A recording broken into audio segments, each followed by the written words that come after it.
Can I ask everyone to please rise for a salute to the flag?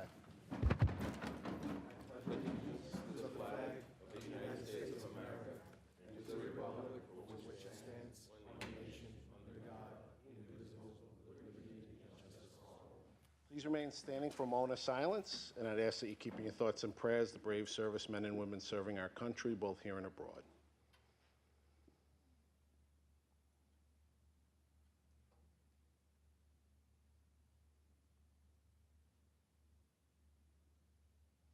Thank you. Please be seated. Okay, would the clerk call the roll? Councilman Mineta. Here. Councilman Martinez. Here. Councilman McSweeney. Here. Councilman Gregory. Here. Supervisor Schaefer. And I am here. So all 5 are present, so we have a quorum. Just by way of information, this is the March 26, 2025 meeting of the Babylon Town Board. If you're here for your first time, the meeting is divided up into 3 sections. First is dedicated to the public hearings. There are 3 public hearings scheduled for today. Second section is dedicated to the agenda, and there are agendas on the table of today's agenda. If you're watching us on our YouTube channel live on March 26th at 3 p.m., there's a link on the channel that will take you to today's agenda. It'll also allow you to send us a message, comment, question, or concern, and one of us will get back to you. If you're watching us at a future date and to reserve, all those in favor? Aye. Opposed? Hearing is closed. Decision reserved. Second public hearing is a public hearing in reference to the coastal erosion hazard area variance of Salvatore Gervasi, 21 The Fairway, Oak Beach, Suffolk County Tax Map number 0100-243-1-150. I don't have any cards. Address on the record. John Longo, I'm at 10 The Fairway in Oak Beach. So, just go ahead. Yes, go ahead. Yep. Great. For the past 9 years, I've been a resident of the Fairway across the road from the waterfront lots near where the dock would be located. I am here to support this application. For the past few years, I have a mooring buoy near where this dock is, and I got the buoy because at the time that was the only option available for those of us not directly on the water. Unfortunately, the buoy has been more difficult to use. I've gotten a little older, a little grayer, and I don't get good use out of it. That is why I also support the application for a community dock submitted some time ago by the Oak Island Beach Association. I have no objection to moving my buoy to accommodate the OIBA community dock because it would be a welcome asset to our neighborhood. In addition to supporting the proposal before you today, I am also here to ask about the status of the OIBA community dock application, which is supported by a majority of OIBA residents, and why the OIBA application isn't part of today's hearing. Thank you for your time. Thanks, John.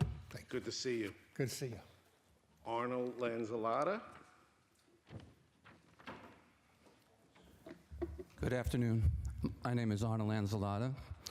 I'm the president of the Oak Island Beach Association, and I'm here for 2 reasons. One, to tell you that our beach community needs docks, and we're a boating community, and we have 72 residents. 40 of them are in the back row, and they don't have the ability to get a dock. Mr. Gervasi, we are in favor of his dock, and we hope that he will proceed as soon as possible to give him his dock. But I'm also here to ask you why the Oak Island Beach Association dock has not been considered. It's one house down from Mr. Gervasi. Our application was put in on October 30th, and we have no response. We have not been able to get before the board. You don't even know what our community wants, and it's a 6-slip dock on association property, which we hold the master lease for. And it's a dock that it will benefit the people of our community, people like John and people in the second row. And it happens to be put on a property that is association property that has 2 docks on it already. One happens to be my nephew's, and one happens to be Vincent Constantino. Both of those docks were granted by permission of the association. The association's coming before you now to ask you to put our dock on the same lot, on the same property, and we just don't understand why we're being treated differently. Great. Thank you. Thank you. Okay, I don't have any other cards, so I'll take a motion to close and reserve by Councilman Martinez, seconded by Councilman McSweeney. All those in favor? Opposed? Hearing is closed. Decision reserved. Third public hearing is a public hearing on designating the premises known as 1531 Straight Path, Wyandanch, New York, 11798, Suffolk County Tax Map Number 0100-58-4-6, and, 4 through 6, and 31, a public nuisance, authorizing the boarding up of said premises and authorizing the town attorney to commence litigation. So I'm going to turn over to Mr. Guarino for a presentation, and then I'll ask if the property owner or his attorney is here. They are. So go ahead, Mr. Guarino. Good afternoon, Supervisor Schaefer, distinguished members of the board. My name is Jerry Guarino. I'm an assistant town attorney for the town of Babylon. I've submitted to the board a summary of the 2 nuisance notices with respect to this property, as well as my memo recommending that it be deemed a nuisance. There was first arrest, and the board should note that there were many arrests at this location, but for the purposes of our Code 165 nuisance notice, we only need 2 arrests within 2 years. The first arrest was November 1st, 2024, where a person by the name of Brandon Knowles was arrested and charged with criminal possession of controlled substance. The second arrest at the same property within the 2-year time period, as prescribed by Town Code 165, was January 10th, 2025, where Freddie Orrell on Portillo was arrested and charged with assault in the 3rd degree. This property does have a history of prior criminal activity and arrests. I'm going to bring Sergeant Nappy from the 1st Precinct to speak about his experiences with this property. Then I would like to bring up Jorge Rosario, who's also Assistant Town Attorney to Town of Babylon, to explain the investigation that he has conducted with respect to the background of this property. So I call Sergeant Nappy to the microphone podium. And Sergeant, just identify yourself for the record. My name is Sergeant Daniel Nappy with the 1st Precinct. I currently work in the 122 Command, Community Support Unit. I worked about 6.5 years on patrol in the 1st Precinct.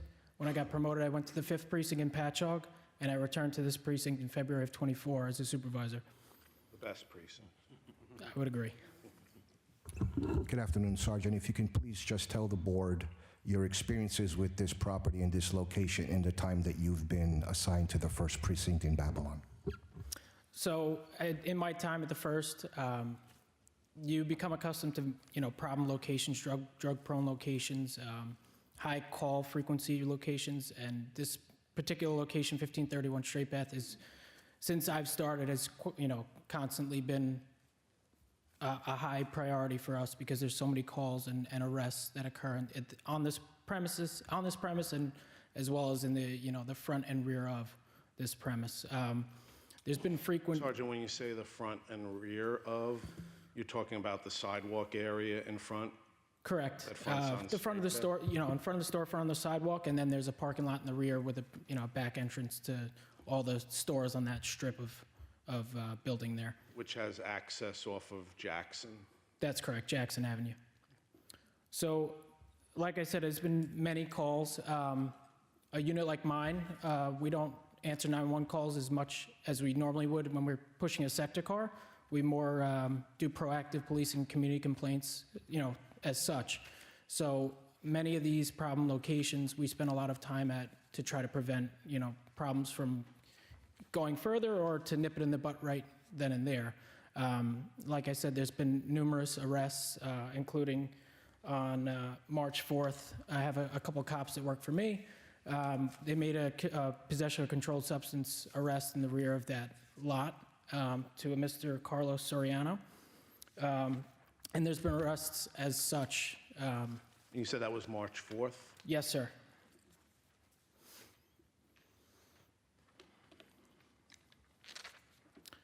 There's been arrests as such frequently there. Like I said, since I've started in this precinct, before I was a supervisor, I worked a steady sector car in the Wynanch area. We've responded to larcenies, loitering calls, homelessness, panhandling, stuff like that. And as well as that, we have a program that we brought into play a few years ago with the Suffolk County Police Department called Park Walk and Talks. So what that is we have frequent call volume areas such as this. Another example would be like the Tanger outlets in Deer Park, where there's a lot of foot traffic and a lot of calls for service. So what we do is we spend a lot of time there. We draw a central complaint number. We speak to store owners. We speak to patrons in the area who are on foot. We try to get a good understanding of what's going on in that area, and then we track the data of when the most frequent calls are there, what the calls are for, and how we can try to prevent them. Have you found anything in particular here with relation to this address? With this address, it's like I was explaining earlier. So in the winter months, first off, in Wynanch in general, it's a lot of foot traffic. In the winter months, sometimes, as soon as the sun goes down, it's not going to be as frequent because it's cold, obviously. Once it starts to warm up like we're seeing now, it could be into the hours of the night that there's, high frequent foot traffic and problems going on, 911 calls, drug use, panhandling, and 911 calls, to be honest with you. And which calls? I'm sorry? What you said? Just 911 calls for service. 911, I'm sorry. Yep. So it could, range from different things from, suspicious vehicles, suspicious persons, drug use. But with regard to this particular Absolutely. location, which includes the store and the parking lot in the back in particular, Absolutely. you would say that this area generates more activity for the sector cars than other areas within Hamlet? Without a doubt, yeah. This is, so we have analysts in the precinct and in the department that track the data on all this, and 1531 Straight Path has been, among the league leaders. So would you be able to provide us, so that what the board is doing today is we're conducting a public hearing on whether or not to take the drastic step Right. of declaring it a public nuisance, shutting it down, and working with the property owner to bring it into compliance, right?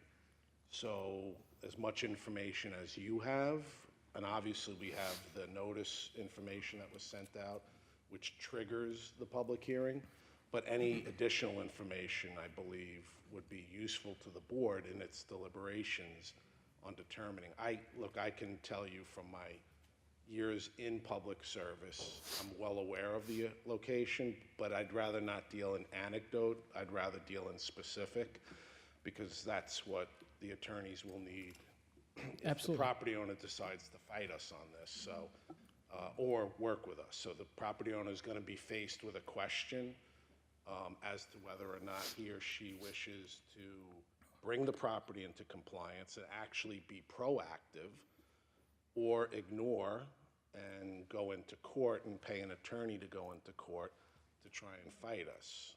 Now, I don't know who will win that, but I think based on a lot of the evidence that I've seen personally, as well as Deputy Supervisor Martinez has seen, and he has spent a lot of time up there over the last several months working with some of the homeowners who are backed up onto the property on Jackson. And in fact, we have a brand new homeowner who's there, a Habitat for Humanity house that was built on county-owned property, that it's not fair that they have to endure this and the property owner is not doing anything. I mean, I don't want to characterize it, but have you had any interaction with the property owner, or are you aware of any of your sector car operators having the property owners be proactive in trying to work on this? Yeah, so I'm not exactly, I can't confirm, who the entire landlord is or whatnot. Sometimes it's just a store worker there. Sometimes it's just a store manager. I don't know. We can't confirm who really runs the show. However, if we have 911 calls, we've had compliance and cooperation from the store owners as far as, calls for service, if they want people removed, stuff like that. But like I said, for the rear parking lot and, which has access to multiple stores, and the front sidewalk, which has access to multiple stores, we really would need, the landlord to conduct or to start that operation of, we don't want so-and-so here, we don't want so-and-so in here. On our end, we have to go through the legality of it with affidavits and stuff Meaning like that that. you would need an affidavit from the property owner that says, let's use it, Johnny D'Amico, age whatever, blah, blah, blah, description is hereby trespassed from this property. That's correct. And then we'd have to serve it to him, he'd have to understand it, and then it Right. wouldn't be till that following time that he could be charged. Correct, but you have had those types of interactions with other property owners in the past. Absolutely. And would you say that they've worked well when you've gotten trespass notices served? Yeah, I would say for the vast majority of them, they're effective out of just the fear of, being arrested. They won't return. Maybe Right. they venture somewhere else, but we don't, we can't. But I guess Put a my number to that. question is, have you seen that when the property owner cooperates and takes proactive action, you've seen how effective that That's can the most effective way. We can only go so far without the cooperation of the landlord, property owner. So it's on the landlord or property owner? Absolutely. Or the store owner? Yes, sir. Okay. And I know we're well aware, each of us individually has worked with Inspector Forte, and we know the type of tone that he has set, that you're to be proactive Yes, sir. in working with the community and working with individual business owners to solve problems. Yes, sir. Okay, so appreciate that. Does anyone have any questions for the sergeant? I just have a quick question. So I have the printout here with the arrests on site. I mean, it looks like 10 arrests over like a 3-month period in 2024. I'm just curious, that seems like awfully high from your opinion for one location? That's definitely high for a location, but the numbers are definitely accurate. So, like I said, it's a very frequently popular area for police to respond and for proactive arrests to be made, as it calls for that sometimes with the frequency of illegal activity. Thanks. Okay, thank you, Sergeant. You got it. And just before I bring up Mr. Rosario, more to the point of Councilman Mineta, my paperwork up there does indicate that in a 3-month period, exclusive of the arrests in the nuisance notice, in a 3-month period, there were 7 arrests, all for controlled substances. And to speak more about that and the background of the property, I'd like to bring up Assistant Town Attorney Jorge Rosario. I see, so that has been entered into the record? Yes. That additional information? Great. Good afternoon, Supervisor Schaefer, Town Board. As you heard from the Sergeant, he mentioned in terms of the property, it's the situation there, but the spirit of the law of 165, the nuisance, it was created, as you all know, to prevent places where crack and other substances and these general crimes from occurring. And looking into the background of some of the individuals that congregate there, which makes it a nuisance, right? Something that's what's attracting these types of individuals to this location is the ability for them to do illegal activity. So if I can just briefly go into, and I'll put it into the record as well, some of the background. So we have Yvette Williams that had been arrested for assault in the second, February 21st, 2022. She currently has an open charge from an incident related in December 23, 2023. 2 felony indictments for burglary. Now, I'm not saying that these things occurred there, but again, it goes to the fact that something's attracting these people to this location. Then we go to Brendan Knowles, who was arrested on November 1st, 2024 for criminal possession of controlled substance, specifically crack, at the location. Some of the prize this individual has goes back to October 2021, criminal possession of stolen property. More recent, November 7, 2024, criminal possession of controlled substance in the 7 crack, which is still an open case in court. December 9, 2024, petty larceny, and December 28, 2024, petty larceny. In my experience in terms of prosecution and defense work, noting that petty larcenies are usually related to drug activity. Most people, they're stealing so they can buy their crack.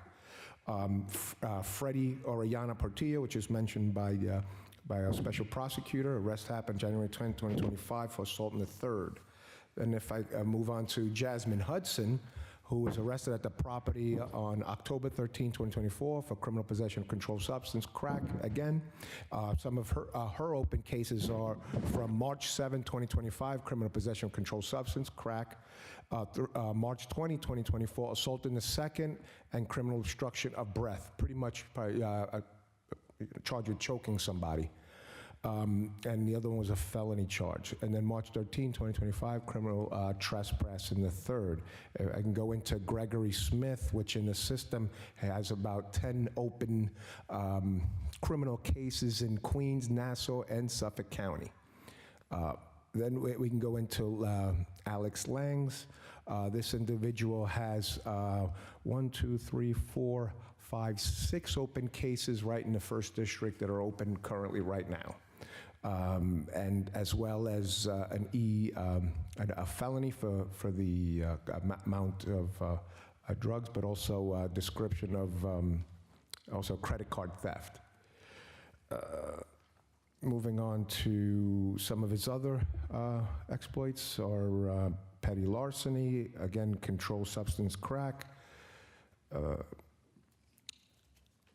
a burglary in the second, a felony, and again, petty larceny. Going to Joseph Haskins, we have 4 open cases currently in First District Court. Maurice Saylor, who I said also previously had been arrested at the location. We have 2 open cases in the First District Court, mainly for possession of controlled substance crack. And as you can see, all the council members as well as Supervisor Schaefer, there is definitely a present theme to the location, which is a big crack problem at the location. Then it turns into assaults because people are fighting, they're arguing, stealing from each other, and we believe it absolutely fits the description within the law of what is deemed to be a nuisance property. Thank you. Great, thank you. Any questions for Jorge? Do. Councilman Gregory? Jorge, wasn't there, I seem to recall, like years ago, like there was a shooting there or something? I believe there was a death. They did find a body in that alleyway some years ago, yes. In our correct. deliberations when I was on the county legislature, I specifically remember this. We were seeking to institute the Shot Spotter program at this location. Yes. The primary, in the Winans community. Correct, yes. Okay, we can see if we can gather that information to be made available to the board. I have a question too. Sure.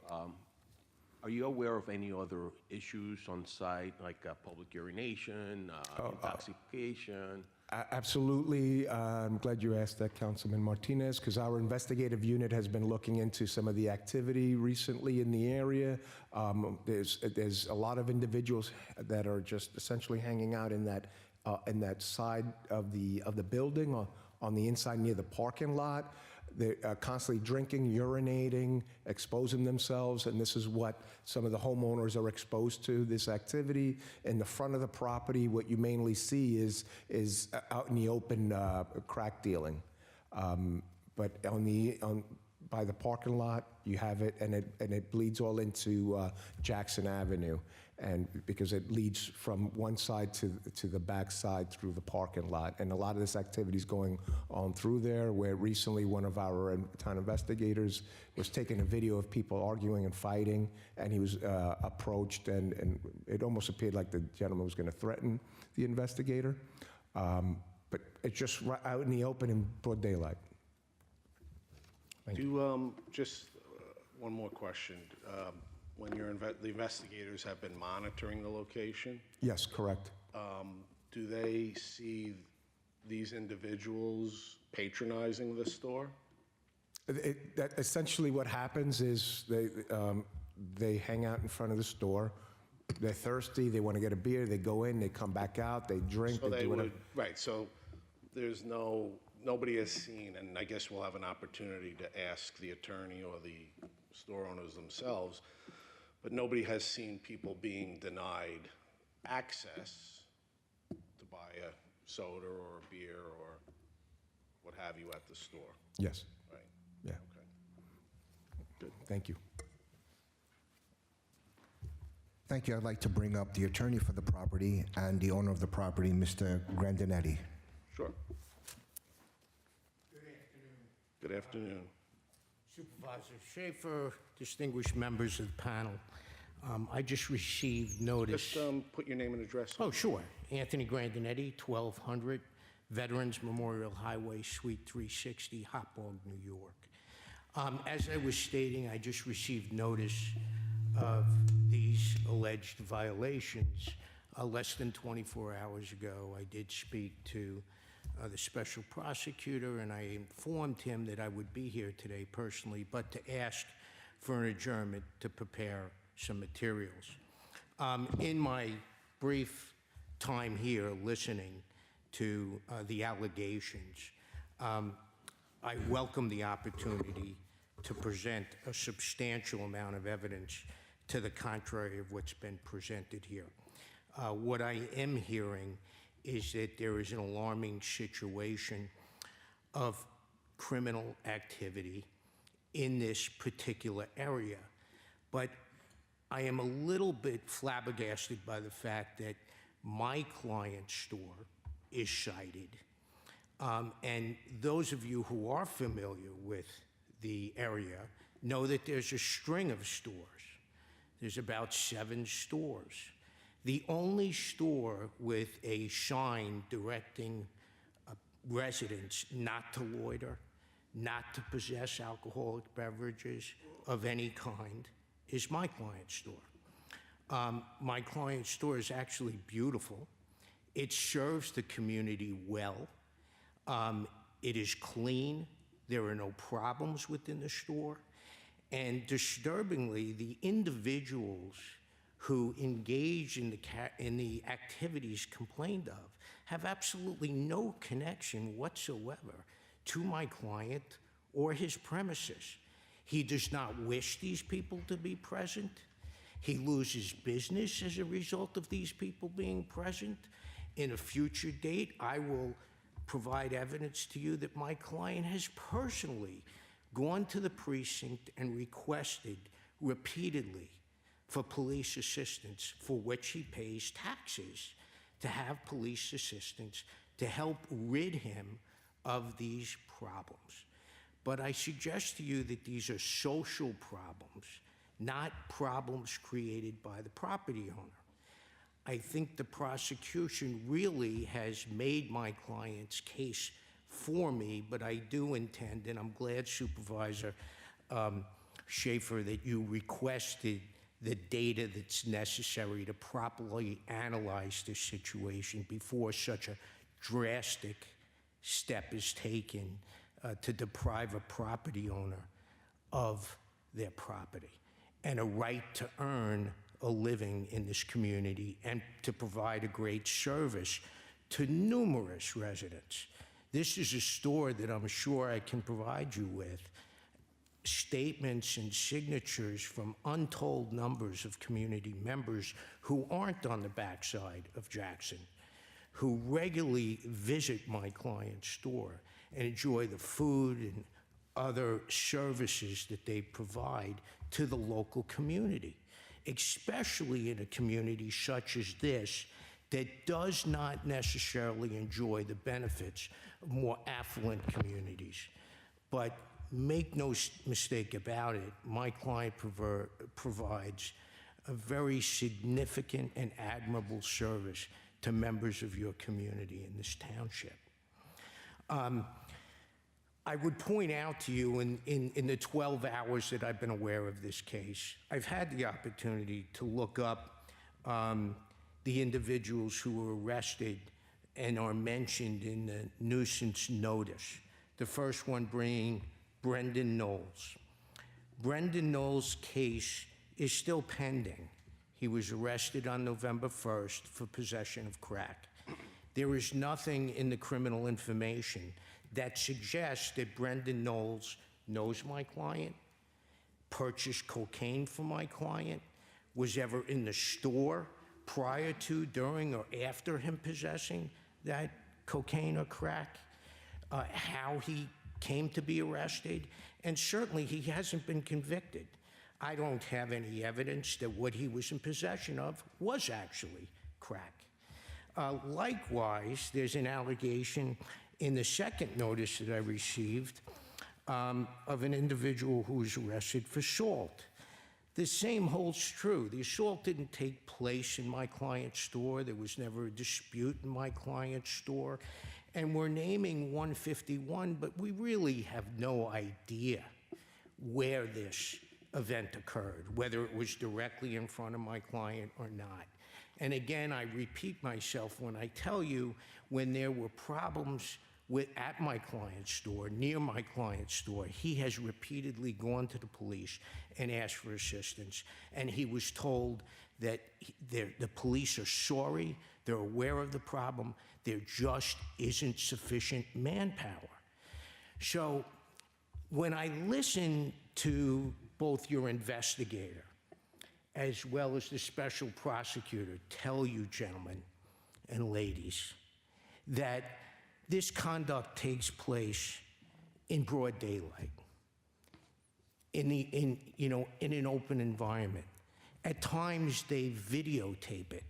And one of the investigators actually approached an individual who may have been violating the law, and he was threatened. I suggest to you that is I'm sorry. that the investigator who was videotaping A town investigator? Yes, purported alleged conduct, correct me if I'm wrong, but I thought I heard that said here today, that that investigator felt threatened. The investigator The felt investigator.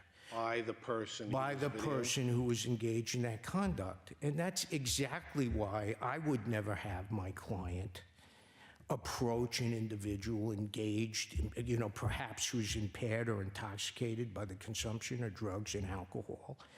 It is not his responsibility or obligation to do so. And in fact, he could be injured or hurt, or, there could be an incident that would take place that is contrary to the public interest. That's why we have a police department. If there is open and notorious drug dealing, the police are in the best position to handle it. They have undercover units, they have marked units. I was just present before I came over here so I could personally witness what has been spoken about.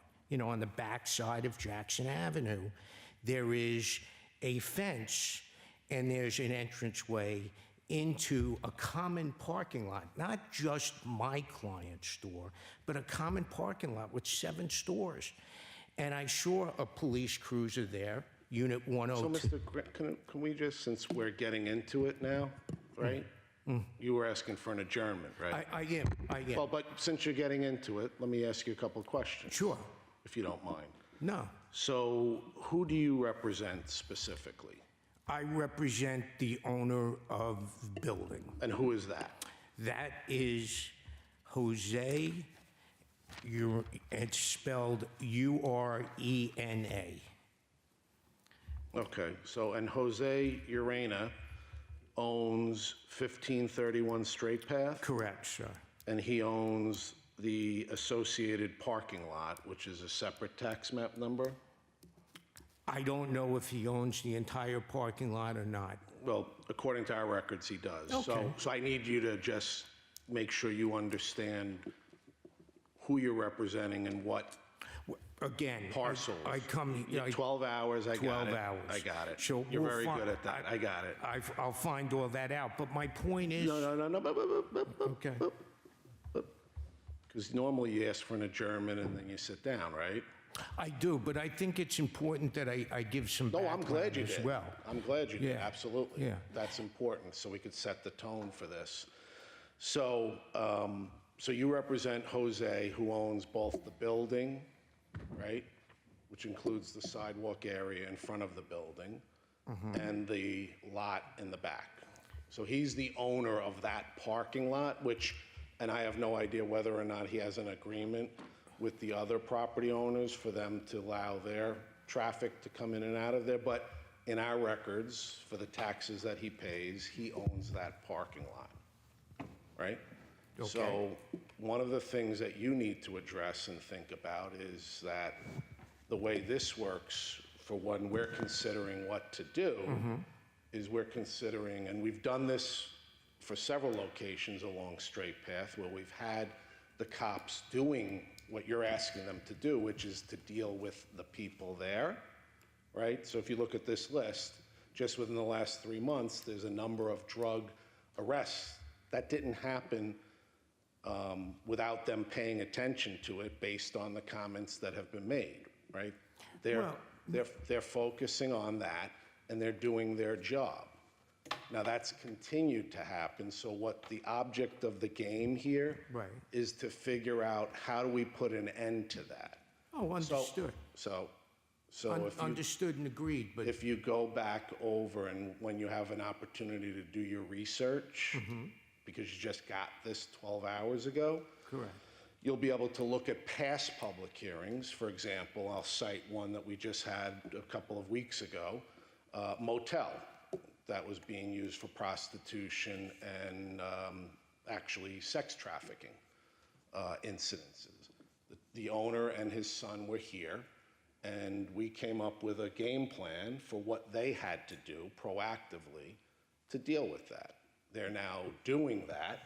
They've worked with the attorney's office and the in-town investigators, and they're implementing all the things that they said they would do.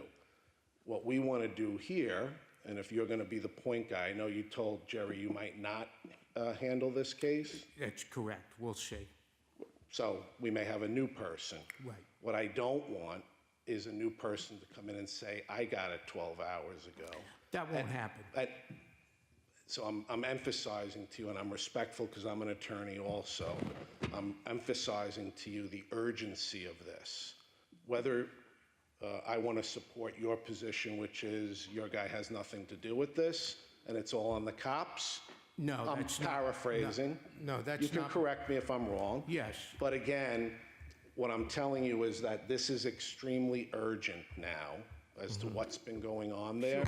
And I'm assuming the two individuals who you were sitting next to are the owners or they're the operators? Owner and an operator, Judge. So Jose is here. Yes, He- they're which- both here. They're both very concerned. Could you just identify them for the record? Gentlemen, you want to state your name for the record? Jose Garino, property owner. Gabriel Marmos, business owner. Okay, if you could just spell your name for the stenographer. Jose, Jose, last name Urena, Urena. Gentlemen, Gabriel is Gabriel,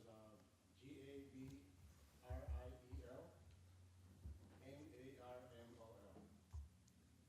thank you, sirs, thank you. Okay, so, sir, I want to correct one thing. If I misspoke and suggested that I'm blaming anything on the Suffolk County Police Department... No, I didn't say Okay, blame. forgive me. I said that your clients don't have anything to do with the solutions that we need to come up with. What I am... So you can correct me on that. Okay, so what I am saying is this, that my clients lack any control over the general populace that comes to visit this area. The only thing that they can do is call the police, and they would prefer that these individuals are not present in the vicinity of their store, because that obviously would diminish their ability to earn a living. However, given what we've heard here from the prosecution, these individuals are not the types of individuals who will necessarily abide by a trespass warning or a trespass sign or the penal law of the state of New York or any other rational step to try to discourage them. And it is a frightening situation as a store owner my client would have to confront numerous individuals throughout the day, which he is not trained to do, equipped to do, nor should he. And that's what I meant by the fact that my client has actively solicited the cooperation of the police department. So I'll give you another example. We had a public nuisance hearing for the gas station just down the block from your client. And we met with the attorney and the owner for that gas station. And again, we came up with a list of things because he came in and said the same thing. I'm old, I can't do it.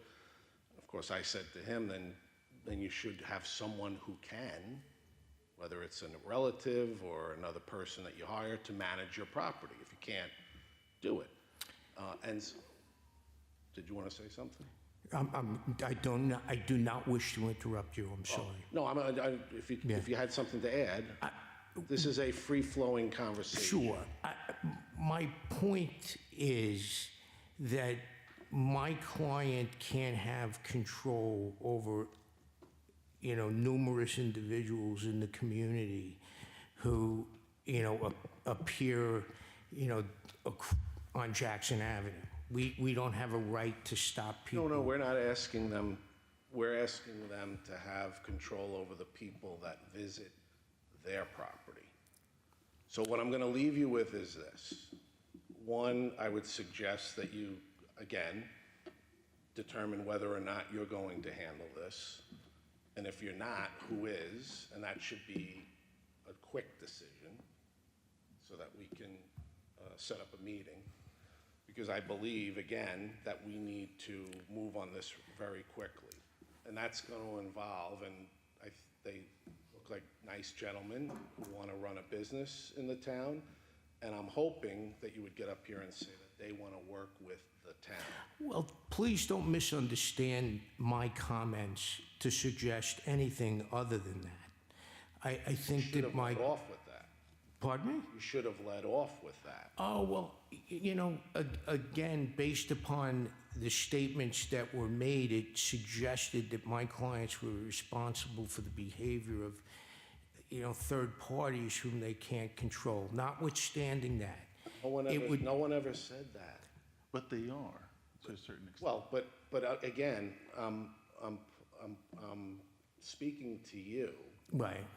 No one ever said that. They are presenting factual information.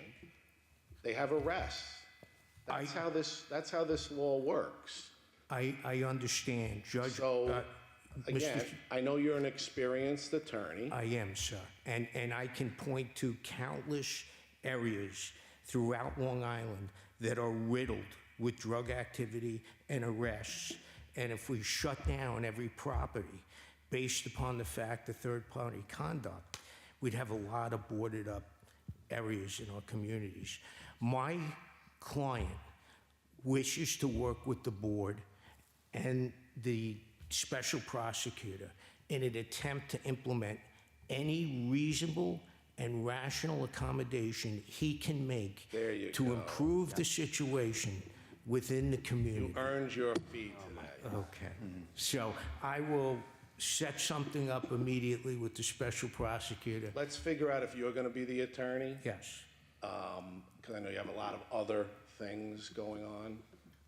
Because you're an attorney who's in high demand. I've seen you on. Well, I don't know about that, sir, but I would be. I knew your name right away, and I've seen As I do yours, thank you, and I will set something So up. let's get that immediately, going, okay? because, again, this is on a short timeline. Yes. And I know I'm not supposed to speak to them, but I'm looking at them and I'm saying that if you go back over all of the public nuisance hearings that we've had, we've never had to board up a property that has been subject to this because we got cooperation and smart minds got together in a room to figure out how do we do it. And we've got the Suffolk Police Department that is top-notch. They have been on this, and we have a great inspector who's proactive. We've got a great town investigations unit. They're camping out there, so they're gathering additional evidence on this, and we now, I guess, have a willing property owner slash operator of the business that wants to work with us. So when you have all of those minds coming together, I believe we can come up with a game plan, which will then put pressure on other businesses. So we did this with Crown Fried Chicken across the street. That was probably about 3 years ago. And the owners came in, we met with the owners of Crown Fried Chicken, and we got that area cleaned up. We did it with the OK Petroleum, we did it with La Plaza down on Centerwood and Straight Path. We did it with the stores across the street from that, where we had the guys living in the, what do you call that? The attic, sort of, yeah, they were in an attic, and they were dealing drugs out of there. And we nailed that, and we had that guy, the property owner, in, and they're now redeveloping the property. So again, we can come up with a game plan. Sounds great to me. We have mutually consistent interests. We want them to be able to sell and prosper and make money and provide a service to the community. Sounds good. Okay. Thank Excuse you me, very Mr. much. Schaefer, if I just may. Yeah. Yes. Whether it takes a day or a week or 2 weeks for us to meet again, and whether I'm meeting with you or someone else, the hotel where the sex trafficking occurred and the BP gas station, almost immediately after they were served these nuisance notices, they instituted video cameras in every corner, and they had a security guard with a car that says security on it, parked at the location from 10 p.m. to 6 a.m. And all I'm saying is we haven't heard any more complaints. So in the interim, whether it's a week or 2 weeks, it would be nice if they start on at least gathering information on that process. So when you come in, they can say, we looked into the cameras, we looked into security, we've already installed the cameras, we already have security there. That would go a long way into addressing this as quickly as we can in the interim during the time that we're waiting for our subsequent meeting, or you or someone else reaching out to us. Well, I'm going to put some benchmarks on this because we have the resolution on today to actually implement this. Sure. But we're going to table it to our next meeting, which is April 9th. So the next town board meeting is April 9th at 3 p.m. here.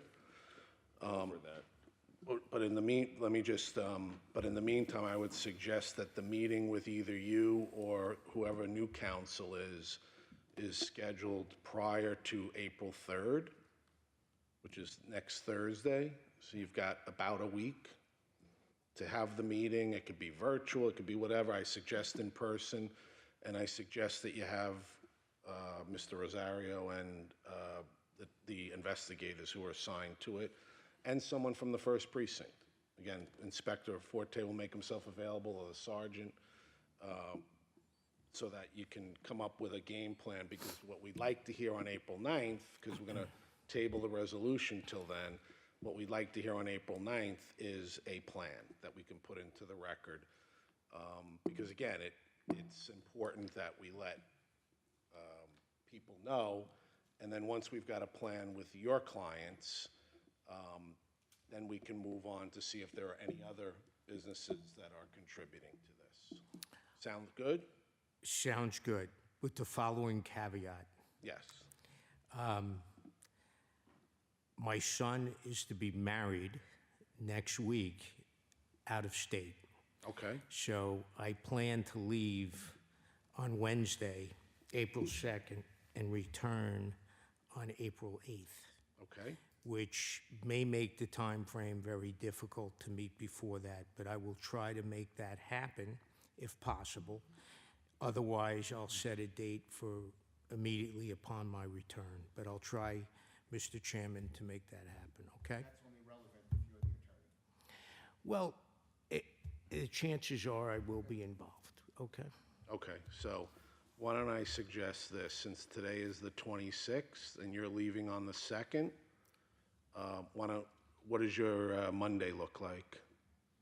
And don't make me go into the weekends also, so. No, could I just speak to the special prosecutor and the officer and the investigator? Because I think that would be more productive. Sure. Sir, we'll pick a date and time, we'll try to figure it out. I'll make the time to meet these gentlemen. My clients will make The themselves key is we available. need a plan for the 9th. Understood. So however you figure that out, we need a plan. Right, and we don't need to waste your time figuring out a schedule. We'll work that out. Good. Okay? Thank you. All right, thank you. Have a good day, sir. So I move to table Resolution 243. Why don't we, first we're on the public hearing, so Oh, let's. Jesus, Supervisor, I'm getting ahead. That's all right. So I'm gonna close this or adjourn it? Yeah, so I'll adjourn it, because we want to submit additional evidence. All right, so I'm gonna make a motion to adjourn this public hearing number 3 to April 9th at 3 PM here, second by Councilman Martinez. All those in favor? Aye. Opposed? All right, the hearing is adjourned till April 9th at 3 PM here. And now, I don't have any other public hearings, so we'll go into the agenda. I don't have any cards for the agenda, so we'll go into the agenda. And we have the consensus resolution agenda. Are there any items that need to be removed from the consensus resolution agenda? Seeing none, take a motion. Motion to approve. Second. All those in favor? Aye. Opposed? Consensus resolution agenda is approved as listed. And today's resolutions, Resolution 243. It's my turn this time. There you go, you're up. What do you got? I offer that we table Resolution 243 to April 9th at 3 PM. Second. All those in favor of the tabling? Aye. Opposed? Resolution's tabled until April 9th at 3 PM. We'll go to the open portion now. I have a card, Tammy Palmieri. And if anyone else wishes to speak during the open portion, please fill out a card up front. Good afternoon. Good afternoon. Thank you for this opportunity to Sure, just address the state your board. name and address, Tammy. Tammy Palmieri, 34 Liberty Street in Deer Park. I understand the expiration for our moratorium on BES is fast approaching. I believe we extended it for another 3 months, 6 months. At So- our last meeting, we just extended it. Oh, until what day? That would be 6 months from the March or the April? Tom, do you know? It's Okay, it's still July. Okay. As you may have heard, the town of Hempstead has just placed a one-year moratorium on lithium BES, and it is reasonable to ask you to do the same once this expires. And why? Because researchers in the industry say they are not safe. I am submitting to the board a 6-year audit by Clean Energy Associates, which found fire safety tech manufacturing defects in more than 25% of grid battery storage systems. It rightly concludes the past several years have shown that thermal runaway poses a significant risk to the energy storage industry. I'm also submitting descriptions of current research found on the Underwriters Lab Institute of Electrochemical Safety website. One study is regarding the internal short hazard caused by internal defects during manufacturing or misuse in the field. Another study's goal is to prepare a safety plan, a guidebook, and step-by-step process for BES. So that's not done yet, the safety plan for BES. This is Underwriter Laboratories, and they are still working on that, and yet they're placing them, they want to place them all over the island. I'll also include an article published in Recharge News, which is the world's leading provider of business intelligence for the renewable industry, and it's entitled, "Lithium-Ion Battery Fires Will Go Up Exponentially, Warns Energy Storage Chief." I have that here too. I also have a letter of opposition from the Somers Fire District in Westchester that you could share with our own town fire marshal, and a Texas Tech research article declaring lithium-ion batteries a growing source of pollution. So I'm going to give this to you guys. But that 6-year BESS audit and the ongoing science to improve the safety of lithium-ion battery storage tells us it is not safe to place BESS in residential areas near homes, schools, and businesses. If there was a fire, and we know from that audit, the odds are not in our favor, what is the plan? Let it burn for days? Let the toxic smoke spew over the neighborhoods for days? What is in that smoke? Underwriter Laboratories is studying that now, too. What I submit to the board today highlights the safety risk of lithium BESS, and placing such near residential areas would be reckless endangerment. I am asking if the board can impose a 1-year moratorium when ours expires so that the science can catch up to storing energy safely. Great, thank you. All right. You want to submit that up? Yep, thank you very Okay, great. much. Thanks. All right, I don't have anybody else, so I'll take a motion from Councilman Martinez, second by Councilman Mineta to adjourn. All those in favor? Opposed? Meeting is adjourned. Thank you. He almost jumped out of his chair. At the guy. He was terrible.